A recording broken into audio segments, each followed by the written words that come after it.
Who's got the best secondary in the entire NFC? You'll be surprised.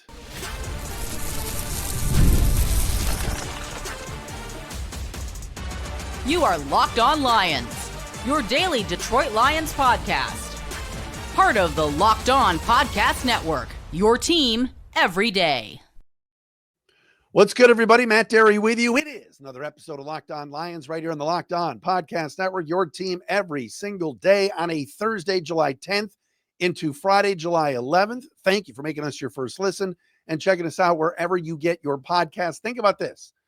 A week from today, July 17th, the rookies and undrafted rookie free agents are going to be on the field for the start of training camp in Allen Park at 222 Rodwood Drive at the Meyer Performance Center. How about that? We're gonna have football in a week. Now, I know it's rookie training camp and stuff, but hey, players on the field in Allen Park in less than a week. The rookies report on the 16th, on the field on the 17th. All the team, the entire roster reports July 19th next week, and the team will have their first practice on July 20th. Thanks for being here with us. Those of you that subscribe on our Locked On Lions YouTube channel, thank you for doing so. We are brought to you today by our friends at FanDuel. Right now, new customers can get $150 in bonus bets when your first $5 bet wins. Natalie Kerwin, FanDuel Sports Detroit, covers mostly the Pistons, but also is going to be doing some hosting on the Tiger broadcast this weekend and was in Allen Park a lot last year and also did a photo shoot with David Montgomery. Natalie's never been on the show. Big Lions fan. We're going to have her on momentarily on the program as well today. And we have a call of the day today. A lot of submissions as I kind of called out our everyday listeners to be a call of the day. You want to be a call of the day? Go to www.speakpipe.com/Derry podcast page. That's speakpipe.com/DERY, my last name, podcast page. Leave a voicemail, keep it clean, leave it to about a minute or so, and you too can be our call of the day. We'll play one for you coming up momentarily on the program. All right, before we get Natalie on here to talk Lions football and everything else going on in Detroit sports, PFF came out with their secondary rankings for the upcoming season. And I figured the Lions would make the top 10 based on how good their safeties are. We know how good Brian Branch is, top 5 safety in the league. We know how good Kirby Joseph is, led the league in interceptions, ranked 6th from PFF last month. So where are the Lions when it comes to team secondary rankings?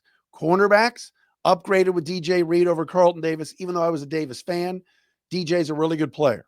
All right, top 6 corner according to PFF. Terrion Arnold, we know, is going to have a better sophomore year than rookie year.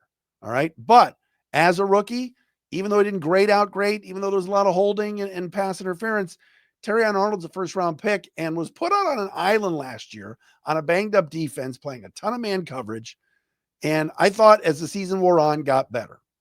All right, Amik Robertson, whom nobody talks about, including me, and I'm guilty of this, is a really, really good slot in nickel corner. I love Amik Robertson. He's playing for a new contract, too. This is the second year of his 2-year deal.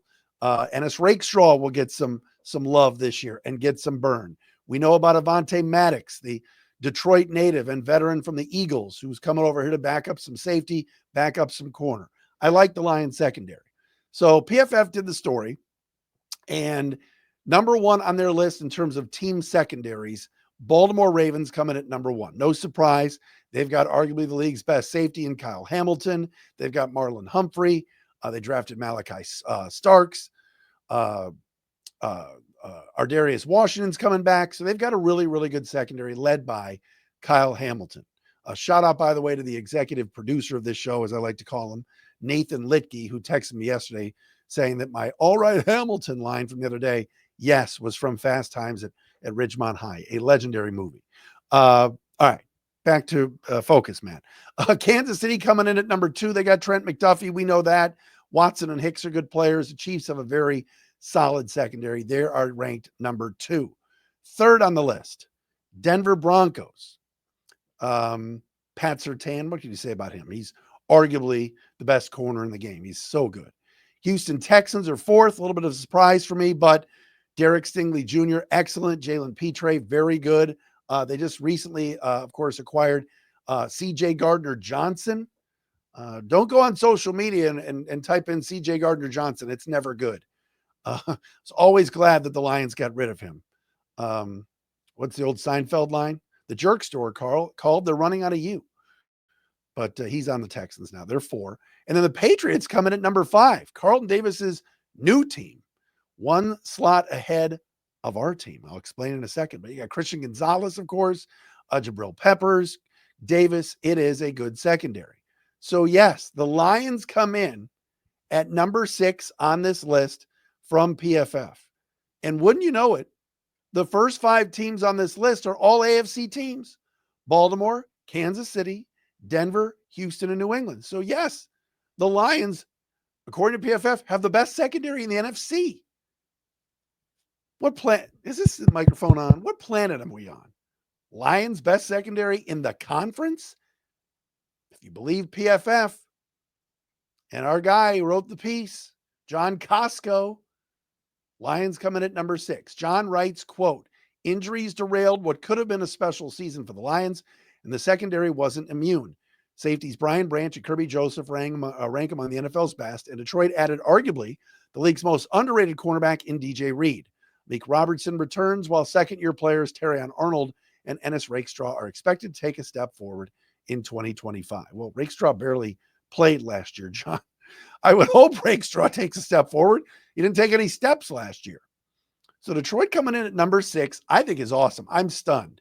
I figured Philly, with what they have coming back in the secondary, would be ahead of the Lions. I really thought that. I love Seattle secondary with Reek Woolen and Witherspoon. I thought they'd be ahead of the Lions. They're actually 12th.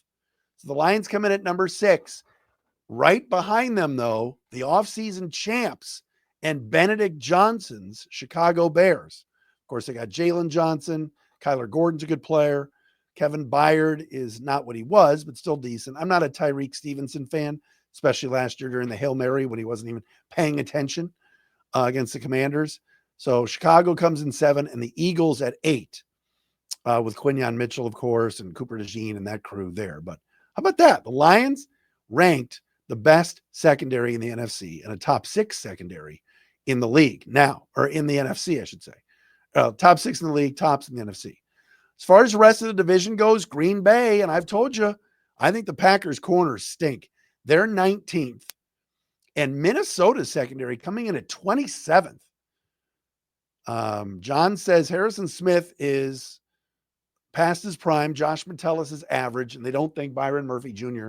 is going to have the kind of year that he had last year. So for the division-wise, Green Bay at 19 and Minnesota at 27.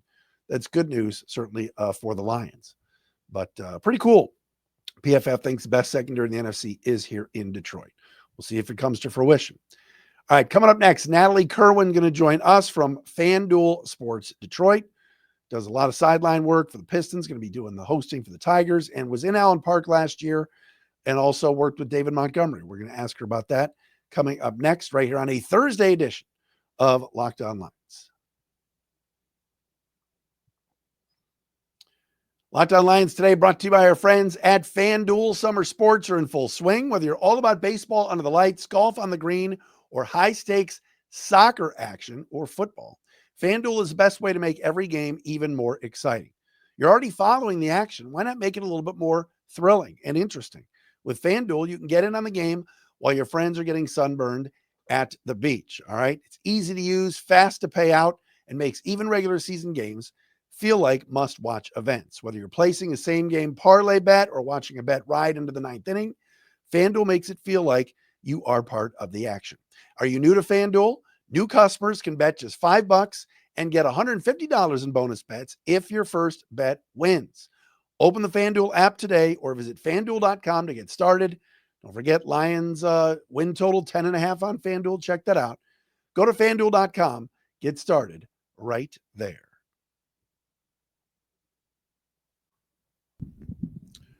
All right, as promised, first time on the show with us, it is Natalie Kerwin from FanDuel Sports Detroit, who last year was down at Lions and hung out with David Montgomery as well, and joins us on the program. Natalie, great to see you.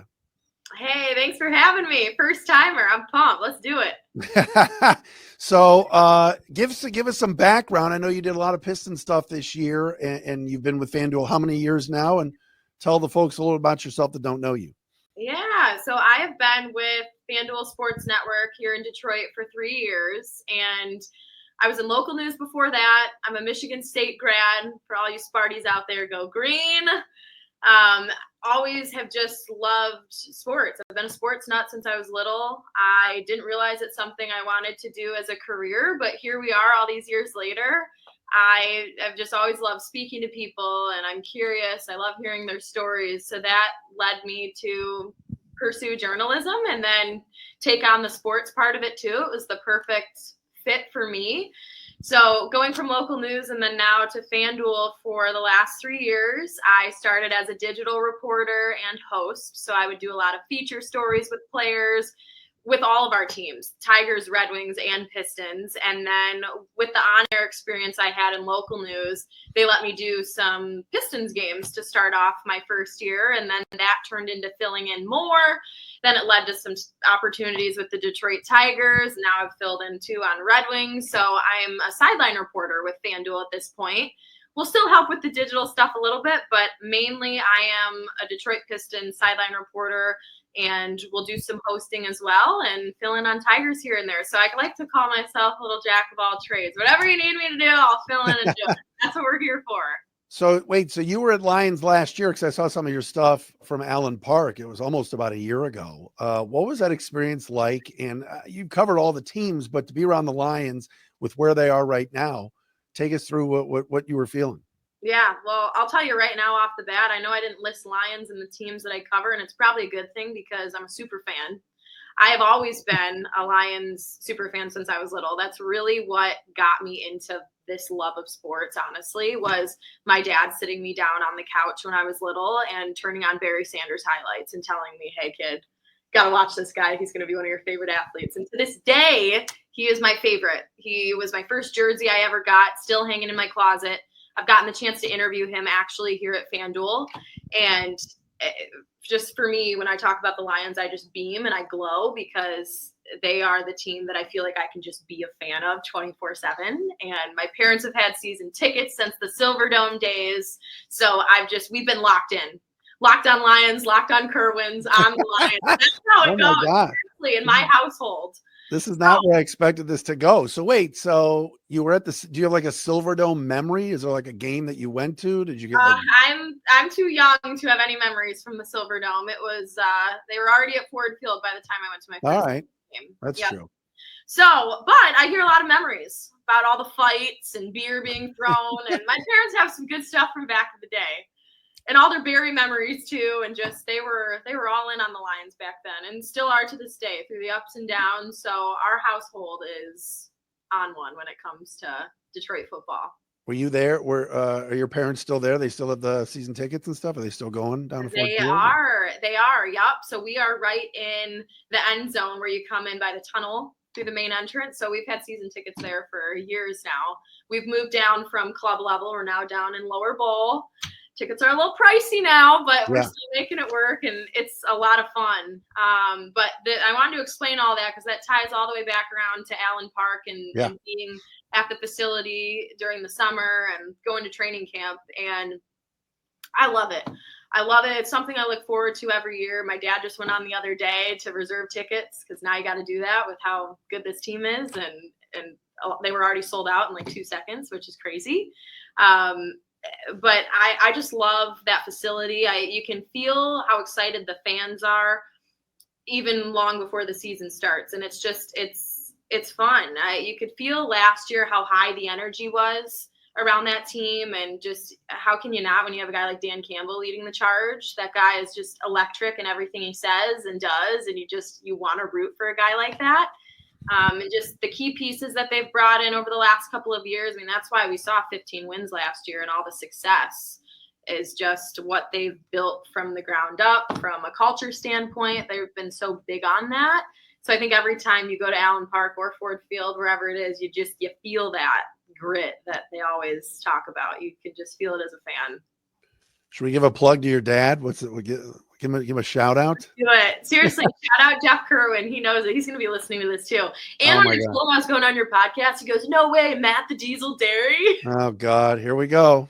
Hey, I had to bring it back. He's so I excited. loved it. Like, can I help you prep for this at all? Are you ready? I'm like, of course I'm ready, Dad. He's going to be the first listener on this. Shout out to Jeff. Yeah, shout out Jeff. We appreciate his support here on Lockdown. All right, Natalie Kerwin with us from FanDuel Sports Detroit. You like you said, you've had a chance to be mostly around Pistons. You're doing some Tiger stuff this weekend, so folks should see you on that. But as you know, right? I mean, Lions still rule the roost, and they're still kings in this town. Mm-hmm. So getting that opportunity last year, I know you talked to some players and coaches last year. Do you sense that like now is the year they take the next step? You hope so. You hope they can build on what they've been able to do the last couple of years. I mean, making it all the way to the NFC Championship and falling to the 49ers was something that will forever be continuing to break our hearts a little bit. And then last year, the loss to Washington was tough. But again, like this team is built on grit. And I think no matter if you did lose both your head coordinators amongst others, this team is going to come back and continue to work hard. I feel like how Amon-Ra always says, like he can name every guy that was drafted before him. I feel like that mentality is reflected amongst the entire team. They all feel like they have something to prove. You know, being in the city of Detroit, we're so hungry for a championship. And we've gotten so close. We've gotten a little taste of getting there on our way there, having season best 15 wins last year. So I hope this is the year. I'm one of those positive, optimistic fans. I'm not the one that's going to say, oh, we're going to have a crap year because we've lost key people, Ben Johnson, Aaron Glenn, amongst others. You still have the same team all together with the same foundation. So I think this is the year, but the window's getting shorter. The gap is closing. I feel like if they're going to do it, it's got to be this season. That's how I feel. No, I think there's so much young talent. They're going to be good for a while. But like you said, the division's getting better. And, I think that it's going to be tough. You did some stuff with David Montgomery last year for what's it called? Kiwi Clo, correct? Yep. Tell us about that. And you get to spend some time with him. And everybody that runs into this guy just says he's like the nicest, quietest guy ever. Is that true? That's exactly how I'd put it. I didn't know what to expect, right? Because you're like, okay, you see this tough running back on the field. He's gritty. He's a dog. How is he going to be in person when you get him out of some pads? And he barely speaks. He's so nice. And, he showed up with his family. And so to give people some background, Kiwi Clo is a local sports clothing company here in Detroit, and the people that run it are awesome. I've helped do a few of their photo shoots with different athletes, and that's kind of their whole shtick is they take different Detroit athletes from different teams, pro and college, and they create a line of clothing that's only out for a limited time, and part of the proceeds go to a charity of that athlete's choice. So it's pretty cool, the message behind all of it. So for David Montgomery, the whole shoot was just, all about him. And we took pictures all around the city of Detroit, and it was really, really cool. And I didn't know what to expect, but when he showed up, he was just so quiet, so kind. Hey, what do you need from me? Talking to the photographers, how can I help?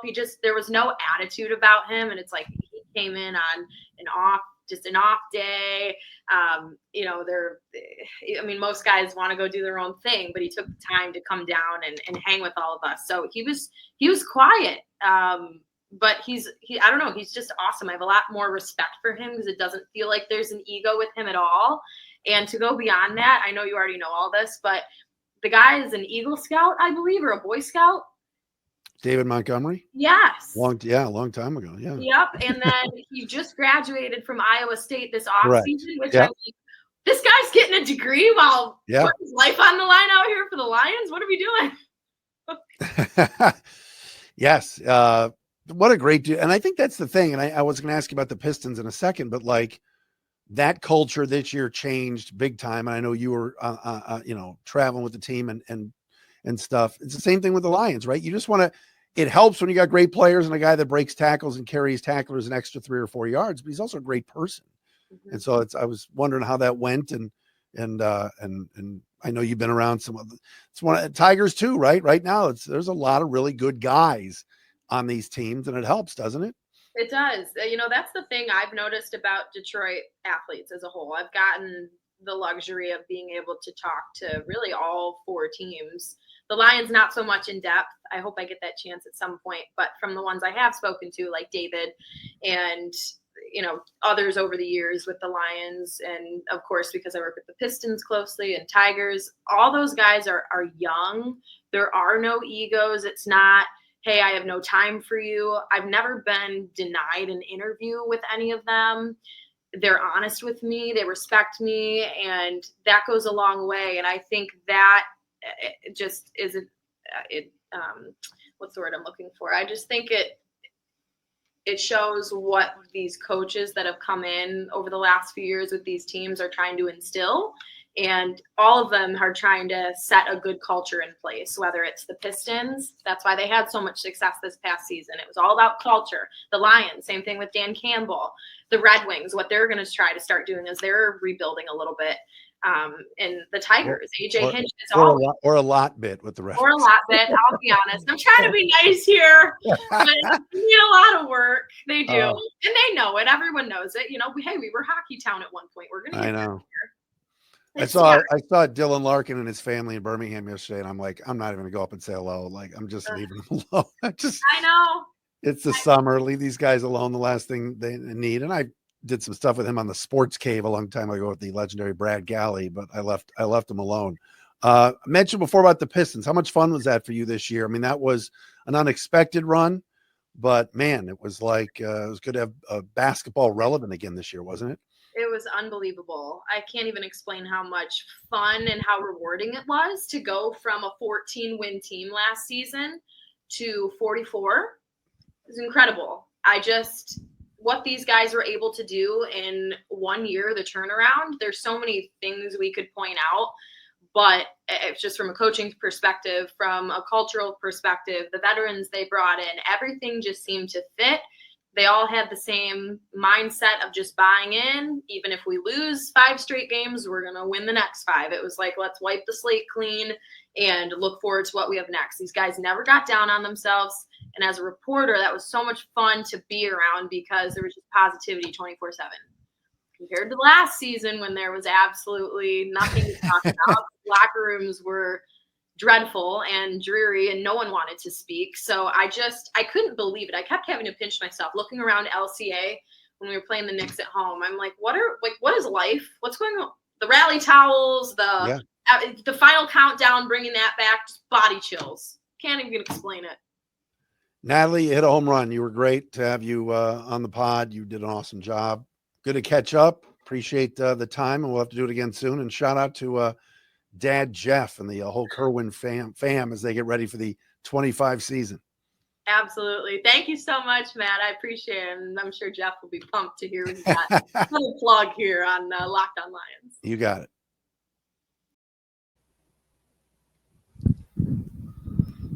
Man, how much fun was that? Natalie Kerwin was fantastic on the program here on Locked On Lions. We appreciate her taking some time to be on with us today. That is for sure. All right, let's do this right now. It is time for Call of the Day. You want to be our Call of the Day? Go to speakpipe.com/Dairy Podcast page. Leave a voicemail. Always excited to hear from our listeners on Call of the Day. Where are we going today? We've had some interesting submissions. Some regulars have chimed in, including this man right here. Take a listen.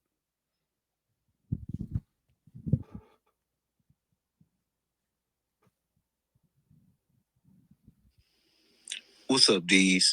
Everyday Chubbs here. I just wanted to get a few things off my chest. Now, it's all fun and games, but I do got some beef with some of these Locked On NFL hosts, not named Peter Bukowski. First, why must they continue to harp on Jared Goff and him playing outside games as if he hasn't put his gloves on in one of some games, even in nasty weather? Now, I could bring up the Green Bay, the Kansas City, Chicago, but I ain't got to do all that because we already know. Or how about those hosts who continuously say Dan Campbell and the Lions are going to regress because he lost his coordinators and talk about how he can't or hasn't called plays when we both know he has? You even debated on if he was going to be the play caller when he hired Ben Johnson. Nah, they're calling him a Sean Payton disciple, as if they're both not from the Bills Parcells tree. Come on, D's, man. I need you to help me straighten some of this out. First they loved us, now they hate us. Detroit versus everybody. Oh, man, I love Chubbs. Chubbs a good man. Chiming in on the old speak pipe there for our call of the day. There were a lot of good submissions. Here's the thing with Chubbs. Chubbs is also on Twitter and hits me up at Dairy Speak sometimes with stuff from the Locked On hosts, and he gets all upset. When you're up, okay, and you're at the top of the mountain, and the Lions are up there, right? They haven't reached the mountain top yet. They're not at the very top, right? Philadelphia resides up there. Kansas City resides up there. A lot of these teams have been haven't been a lot of different teams in the Super Bowl lately. Have you noticed that? A lot of Philly, a lot of Kansas City. The Rams have been there a lot in recent years. With that being said, the Lions are up there. All right. They are the upper echelon of this league. And the haters want to knock them down. That's how it always goes. Right? When the Lions were cute and won 9 games, and Jared Goff, oh, by the way, Chubbs is right, won in Green Bay in January. That was fun to prop them up. Now you're right. Sky is falling. Ragnow's gone. Can Dan Campbell win without Ben Johnson? The Jared Goff winning on the road in bad weather or cold weather or outside, not in a dome. Well, dome is inside, dummy, but you know what I mean? I think that's played out. I do. Jared Goff won plenty of road games last year, whether it was in Chicago, whether it was in Green Bay. Chubbs mentioned Kansas City a few years ago. That should be gone by now. Jared Goff, San Francisco last year. Come on. So I don't want to hear that stuff. People just want to hate. But remember, we talked about this the other day. Lions have 5 players under 25 years of age that are near the top of their profession. Penei Sewell's at the top. So they're going to be good for a long time. So Chubbs, thank you. Natalie Kerwin, thank you as well for joining us. This has been a Thursday edition of Locked On Lions right here on the Locked On Podcast Network, your team every day. We are back again Monday, folks, with a full week next week, Monday through Friday.